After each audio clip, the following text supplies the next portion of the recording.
ప్రయత్నాలు చాలామంది చేస్తారు.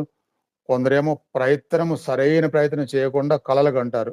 మాకొచ్చేసింది, మాకు ఆజ్ఞా చక్రం ఓపెన్, ఆయన స్పందనలు వస్తున్నాయి. ఇవన్నీ ఆ భ్రమల్లో చాలామందుంటారు. ఎవరైతే దైవం కోసం మాత్రమే సాధనలు చేస్తారో, వాళ్ళ కోసం ఆత్మజ్ఞానం, వాళ్ళకి దివ్య దృష్టి లాంటి, కొంతమేర దివ్య దృష్టి లాంటి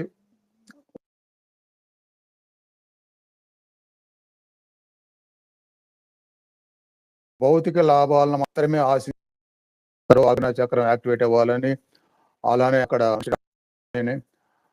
అది ఓపెన్ అయినందువలన ఏదో ముందుగా తెలుసుకొని లైఫ్‌లో ఏదో సాధించాలని ఏది చెప్పుకున్నా సరే, అది ఆధ్యాత్మిక సంబంధం లేనిదైతే మాత్రము వాళ్ళకి ఆజ్ఞా చక్రం యాక్టివేట్ అవ్వటము, దానివలన ఆత్మజ్ఞానం రావటము, దైవ దర్శనాలు అవ్వటము, దివ్య దృష్టి రావడం లాంటివి ఏవీ జరగవు.